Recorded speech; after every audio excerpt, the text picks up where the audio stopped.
everybody, it's Red. I am coming to you via my bathroom for yet again another vlog. So yeah, here it goes. So Roxy asked me last time to tell you guys some of the stories that I had from gaming and being a girl while I'm gaming.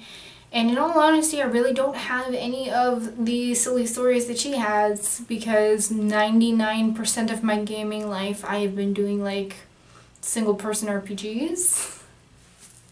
So I really haven't had much interaction with other people.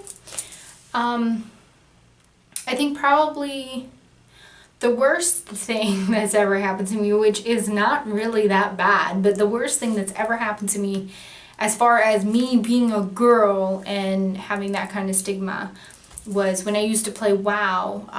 I was a healer, because stereotypes, but I was really good at it, so I became a healer. And plus my fiance at the time, who is not the boy, but you know, he was a tank. So the fact that he was a tank and I was a healer made us a really good combo, especially since our computers were literally like right next to each other.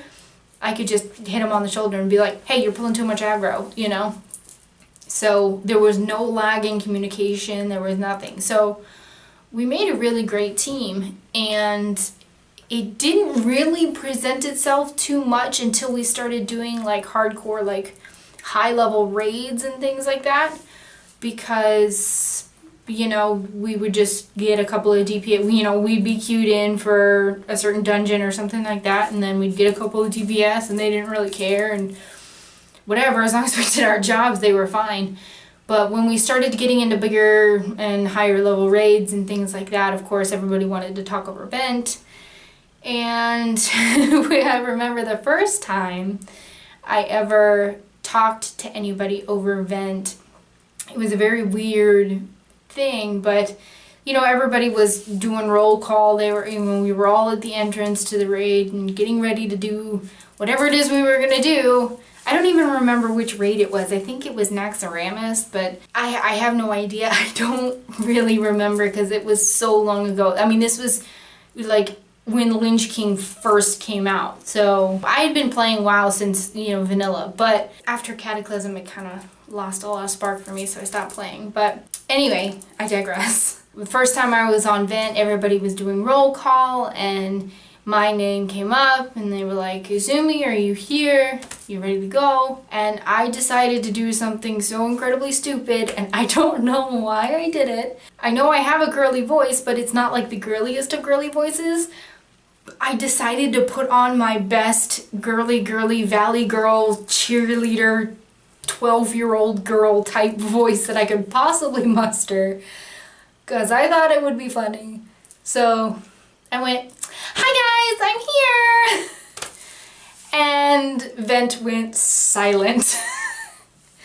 So when somebody finally decided to start talking again, they were like, are you a chick? And I just went with it. I was like, yeah, is that a problem?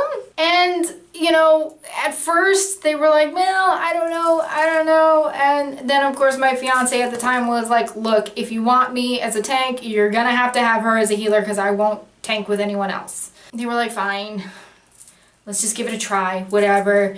We found some DPS that wanted to be on our group and we were fine. When we got into the raid, everything went remarkably well, because it was, especially since it was my first raid ever, everything went remarkably well. I had my team that I had to keep a track of, and I had to make sure that they all stayed alive, and I did great.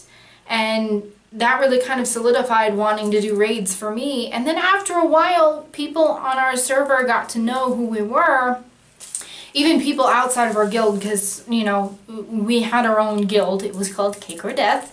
If anybody knows what that is a reference to, let me know down below, because you're awesome. Even people outside of our guild started to know who we were because we made such a great team, and they started to not care that I was a girl, you know, that I was the typical girl healer, whatever, because I did my job and I did it damn well. After a while, nobody really cared. And then after a while longer, when like say DPS or something like that, started to care that I was a girl, everyone else in the raid that knew me would be like, leave her alone, she's awesome, and they would defend me. It got pretty cool after that. But other than that, I really don't have any weird stories about me being a gamer and a girl, mainly because I don't really play those games. Like I don't play Call of Duty, I don't play, you know, first-person shooters because I'm horrible at them and they make me rage like nobody's business. And I figure, you know, if I'm going to be female and I want to be a lady, I probably shouldn't play games that make me rage and make me curse like a sailor. I just don't play them. It's not that I don't find them fun. I actually watch the boy play Destiny all the time and I find it very interesting. I'm just really bad at it. I even tried to play Doom for a little while and it was really bad. Which is why we did not record me playing Doom, because I was so god-awful bad at it. It wasn't even funny. Even on like ultra hardcore noob, it was so bad. Oh my god, it was so bad. But yeah, so most of the games I play are just me, myself, and I, or if I do play a game with other people, it's people that I know, like, you know, Heroes of the Storm or something like that, where I will play with my sister and my brother and her husband and, you know, and his girlfriend and Andy, and that's our group, and we'll play together. You know, I don't even really play Heroes of the Storm that much. And yeah, that's about it for as far as my gaming career. I guess I should probably ask Roxy a question. Roxy, I was wondering, how do you feel about all of this nonsense going on with all the hate and everything like that? Just because it's been something that's been weighing on my mind lately. Mainly because I'm the type of person that's like, why can't we all just get along? Why can't you all just love everybody? You know, we're all one family. But I know not everybody feels that way, and I think it's silly that they don't. But Roxy, what are your thoughts on the state of the world today as far as all of the hate that's going around and everything like that? And I know that's a heavy question, but I wanted to ask you anyway. So let me know in the next vlog what you think. As far as my views on all of it and everything like that, I think that it's really upsetting to me to see people out there that are like, oh, Black Lives Matter and police lives matter and all of this kind of stuff. And it's like, well, you know, even though you're saying, and I do believe you, Black lives do matter, police lives do matter, everyone's life matters. But that's just it, is everyone's life matters. Even not just people. All of the living creatures on this planet matter. Because this planet gives us life. I mean, the bees, for God's sakes, people, the bees are dying. And when the bees die, we die. That's it. They are the biggest pollinators of any other creature on the planet. And we really do rely on them to feed us. Not just honey, but to produce any kind of crop that needs to be fertilized, or, you know, any crop that needs to be pollinated really relies very heavily on bees. A lot of us are gonna die if the bees just go extinct, because there is no other real big pollinator to take their place. I mean, butterflies pollinate and bats pollinate and other things pollinate, but nothing pollinates as prolifically as the bees, and no one is talking about it. No one is worried about it. They're worried about Black Lives Matter and police matter and the military matters and all of this other stuff that really shouldn't matter, because everything is precious. No matter what race, creed, color you are, no matter what language you speak, you know, what genitalia you have, it doesn't matter, because you matter, but not as a group, or, you know, and you matter as an individual. You matter as a human being. If we all could just see each other as human beings, none of this would be a thing, because we'd all just be brothers and sisters. We'd all be human beings. No matter what we looked like, no matter what language we spoke, you are human and you matter, and so does everyone else. And I think that's what bothers me so much about it, is that people are still segregating themselves, even though they want to say that, you know, the violence and the hate needs to stop. When you segregate yourselves, you're just perpetuating the hate. That needs to stop. Like, look at the great people that have changed the world in the past, you know, like Martin Luther King. He did it without violence. He did it without hate, and that speaks worlds greater than all of the hate and the violence and the looting and the setting things on fire and They're freaking out and shooting people and all of that. It doesn't accomplish anything. Nothing. Except making your case worse. It's if you go out and you loot and you destroy your own town, you destroy your own city, all you're doing is making yourselves look like idiots.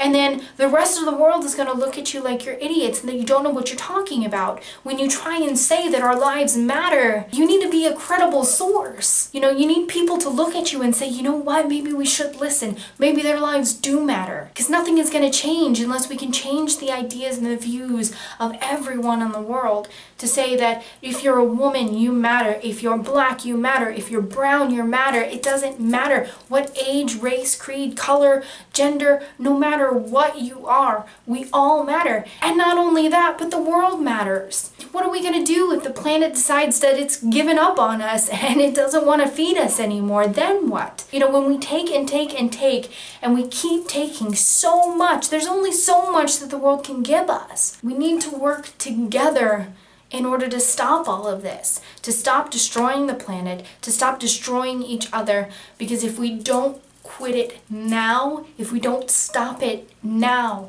all we're going to end up being is fossils in the ground because we're all going to die. And then the next intelligent species that comes to this planet is going to look at our bones and go, I wonder what happened to them. I wonder why they all died. I wonder what they looked like. I wonder what color they were. Did they have hair? Did they have feathers? Did they have scales? Just like we do for the dinosaurs. And I personally don't want to be in that fossil record. I don't want to be the ones that they look at and say, I wonder what they were like and I wonder why they died. And eventually they're going to figure it out that we killed ourselves, and that is just not acceptable. We're smart enough, we are intelligent enough, and we are resourceful enough to stop this now. So, now that I'm done ranting, if we can start spreading love instead of hate, we can change the world. Just like an ant on its own can do nothing, but an ant in a colony can move a mountain. We can move mountains together, and we need to start now. Alright, I'm done. I love you guys. And I will see you next time.